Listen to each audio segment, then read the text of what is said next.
Hello everyone, it's Brandon Bush with Horsepower Tech and Sound, and I have finally done it. I have replaced the rear main seal retainer, the housing for the rear main seal on my 300ZX. This had to be one of the most challenging repairs I've done, not so much because the repair itself was difficult, but because I could find I didn't find any information on how to do the repair. I called different parts places and they gave me a few tips here and a few tips there, but no one seemed to really know soup to nuts how to remove it and how to install it. So as I have it installed here, I'm not gonna take it apart and do everything. I'm gonna show you really, and just in showing you, you should be able to do it, to take it off and put it back on. And this is gonna be the first place that you see it. How I did it is, to be honest, I didn't invent this. I came up with it after seeing how other people were removing their retainers from their cars and incorporated some of the ideas to my Nissan. All right.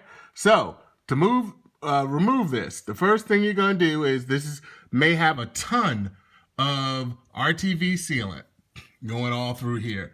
And as long as that's sticking on there, as long as that RTV is sticking there, you're going to have a hard time getting that retainer off. So what I did was I used a pick tool and went all along the grooves and slowly got all of the RTV out, okay? The next step in removing the retainer was, there are 4 bolts. 1, 2, 3, 4. I went and got a socket set. They're small, and I think this is a 10. I could be wrong, either a 10 or an 8. And I removed 1, 2, 3, 4 of the bolts that held it in place. What I then did was I went and got a screwdriver, and I don't have one handy. But what I did was I was able to work this back and forth. There's little ridges back here, and I was able to work this and get a little bit of a gap going once I removed the bolts. And once I got a little bit of room, I used a small claw hammer to get back here because you just don't have enough leverage with a screwdriver. I used a small claw hammer and pulled this forward. Once I pulled this forward, it all came out. There's a rubber gasket that's in the shape of a half circle. Some people call it a moon gasket, but basically it's the retainer gasket between the retainer and your oil pan right here. So went and got that gasket. I think it cost maybe 14 bucks, and got some RTV. And basically what I did is got some brake cleaner and some Scotch Guard and went to town and really cleaned up underneath this. Cleaned up really, really, really, really, really well. Once I got it cleaned up, I then assembled, I put the gasket on a new retainer. I had an old one, but I just wanted to go with a new one. Put it on a new retainer. And then I encountered what had to be the hardest problem of all, which was, how do you put this back on? Once you get a new gasket, retainer gasket, it is much thicker because it hasn't been compressed for years and years and years. It's much thicker than the old gasket, and it's damn near impossible to push this down with enough force to get the retainer lined up on the dowel pins that are both on the right and left side. Until you get this on the actual dowel pins, you will not be able to install this.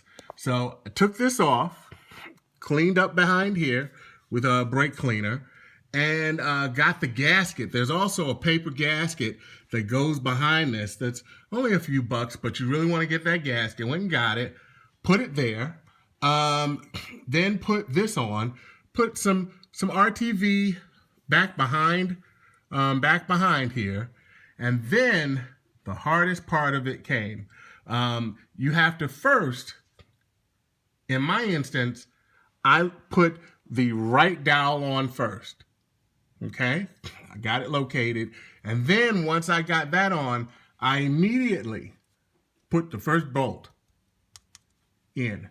Once I put that first bolt in, I use the biggest, and when I say the biggest, I mean this set of pliers. I think this is a 20-inch. This was the absolute largest set of pliers that I could find in Harbor Freight, because you need that much leverage to pull this side down. So what I did is I then took it, you'll see, and used it to crunch down on it and bring it down. Then once I brought it down, I was able, excuse me, I only got two hands, to locate the second hole and put a bolt in there. And eventually, once I got that second bolt in, I was able to use the pliers again and use even more leverage to pull down until I could see this second dowel pin.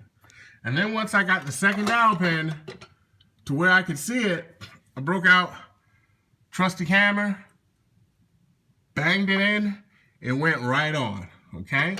It took a little bit of elbow grease, but it went right on. So now that I'm finished,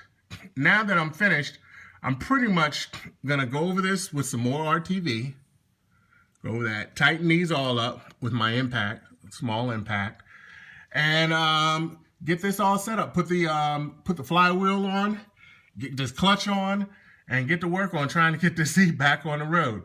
This is the most complete instructional that I have seen anywhere with regards to a 300ZX, with regards to how to remove the rear main seal retainer, and more importantly, how the hell do you get it back on? It's a very time-consuming, difficult process that it took for me to actually research this. And like I said, I'm happy to share it with you. If you have any questions, email me or hit me up on my website, horsepowertechandsound.com. This is Brandon Bush, wishing everybody well. Take it easy.